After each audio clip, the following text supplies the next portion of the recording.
Are you down, did it down, did it down, did it down, down, down? Down, did it down, did it down, did it down, down, down? Are you down, down, down, are you down, down,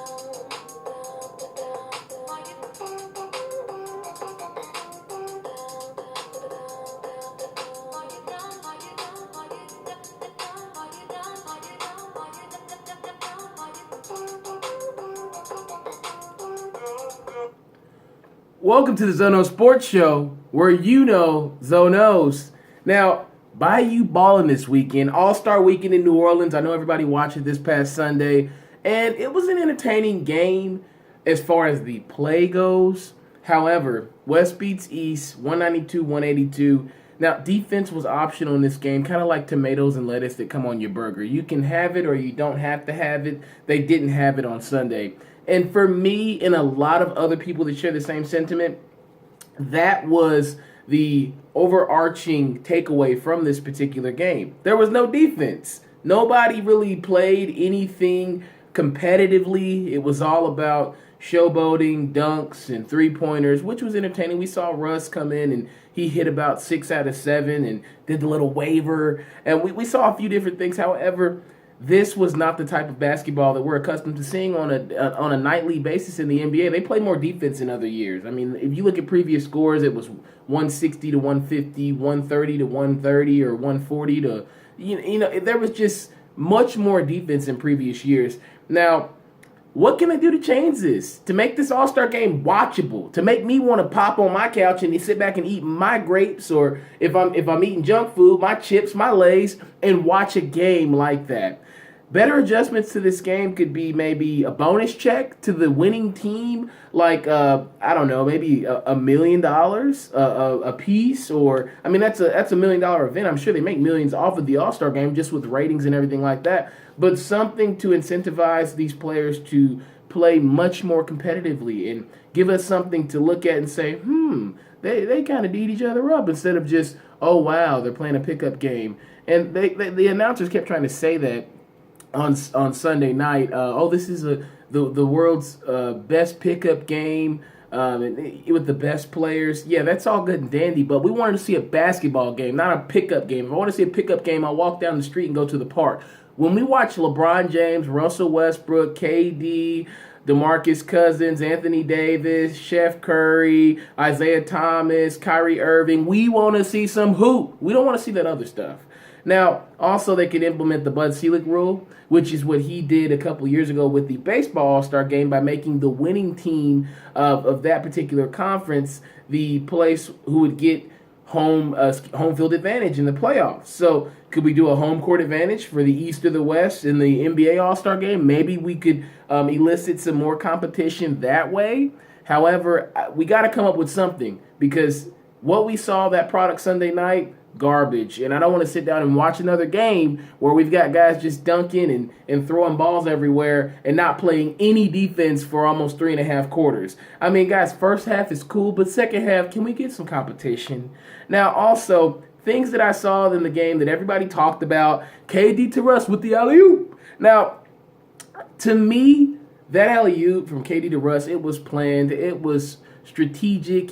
Now, if I want to get crazy with it, I could just dumb that down to it was scripted and cheesy. Fake love. Everybody's showing fake love, including KD to Russ. We know you guys don't get along, so an alley-oop's not going to convince me, KD, that you and Russ are good, and Russ, you doing the finger point for the alley-oop isn't going to convince me that you're good with KD. But I understand that you all know the fans wanted to see it, the media wanted to see it. You knew you would get questions about it if you didn't do it. So why not just do it and avoid the questions about why you did it, which is essentially what happened after the game. The bench celebration, that was cute when you saw DeMarcus Cousins and other people around throw water on them and celebrate because they threw an alley-oop to each other, and it was a bromantic moment. However, we know it was fake, so it's something that we could have done without. It was actually pretty cute. That's just to quote Anthony Davis. Very, very cute. But yeah, KD, Russ, bad blood's there. All-Star game, good game to watch. KD pretty quiet. I think that he wanted to kind of let Russ have that moment. Didn't want to compete for that MVP trophy because he knew Russ would go for it. Russ is just that type of guy. I don't think KD feels a need to go for it because he's won NBA MVP and he's now on a better team and could potentially win a championship. So I don't need this award. You got it, Russ. Now, 3-point winner, Eric Gordon. Eric Gordon, good to see him win that award because his struggles at Indiana towards the end of his freshman season were epic. I mean, he shot bad. He needed this after that performance. That was 8 years ago, but that sticks with the player. If you've played a sport and you've had a bad performance on a stage that counts, that matters. His team got bounced from the first round of the tournament by Arkansas. So Eric Gordon in college, he's from Indiana, great Indiana Hoosier, but that second half of the season really hurt him. And I think his NBA career bouncing around from New Orleans to the Clippers to back to Houston, I mean, this guy really needed something to cement himself as, hey, I am a great player. I can do this, which I think he's probably always believed that. But I just think for the way his career has gone, this was a high note for his career to win the 3-point competition. So shout out to Eric Gordon. Dunk contest was pretty cheese pizza. No pepperoni, no sausage, no bell pepper, no Supreme. Glenn Robinson III wins with the reverse dunk. He had a couple nice dunks, but this is really just played out. It's not like it used to be. The last dunk contest that I really say was amazing when I was growing up, Dwight Howard and Nate Robinson, where you had Nate Robinson come out in the kryptonite green New York Knicks uniform, and then you had Dwight Howard wear the cape and throw it down. That's when we really started to call him Superman, and Shaq had a problem with it. But this dunk contest was just plain regular cotton underwear.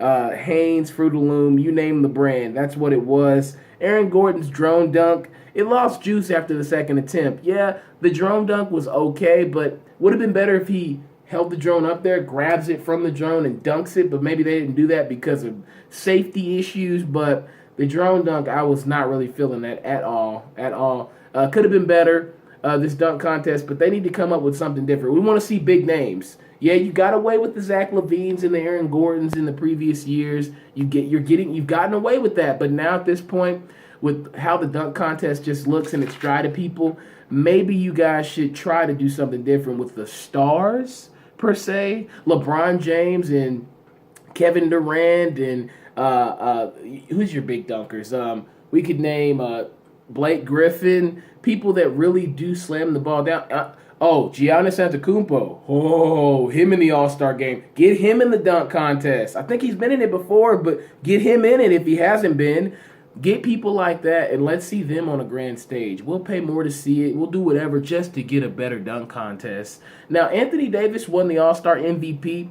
Record scoring title in the All-Star game of 52 points, and that's great for him. But Davis and the Pelicans were much bigger winners Sunday night. Why do I say that? DeMarcus Cousins was traded by the Kings for Buddy Hield, Tyreke Evans, Langston Galloway, some draft picks. Now, evidently the Kings can't handle DeMarcus Cousins' attitude, his vibrato on the game. It's a little bit belligerent, overboard, over the top, leads the league in technicals this year, has over 100 for his career, I'm sure. I'm pretty sure that's what the number is. Don't know the exact number, but I know it's over 100.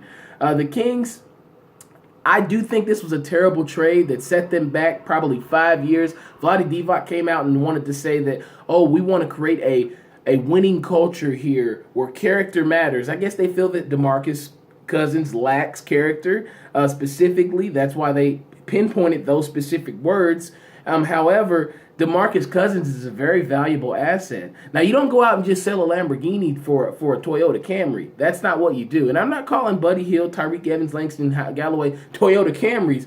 But DeMarcus Cousins, as far as big men go in the NBA, is a Lamborghini, regardless of the way he acts on the court. Okay, so Kings, this was terrible. You guys said you could have got a better trade days ago. Well, why didn't you make the trade? Sounds like somebody sat on their thumbs and didn't make a move.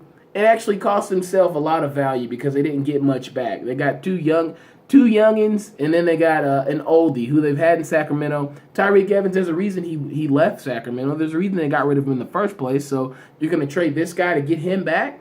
I just don't know how that works for the Kings. Vlade Divac, you sound like Sam Presti from a few years ago with the Sixers. Just be patient. Be patient. We're going to do Vlade Divac. I don't know if you'll be GM or president, whatever your title is, that much longer, because decisions like this that set a franchise back only come back to bite the city, your team, and management in the behind.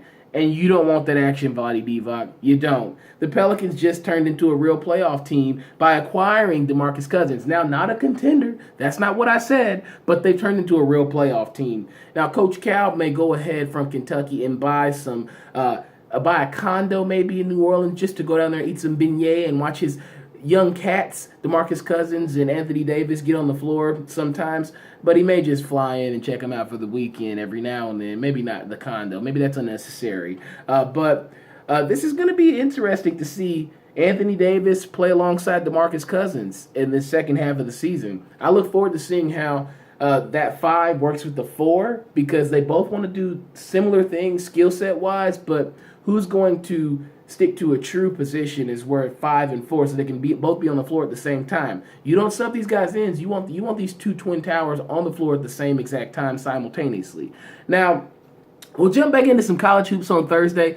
Thank you for watching the Zono Sports Show. Also, shout out to Kelsey Plum from the Lady Huskies of Washington, number 2 all-time on the scoring list by passing Brittany Griner the other night.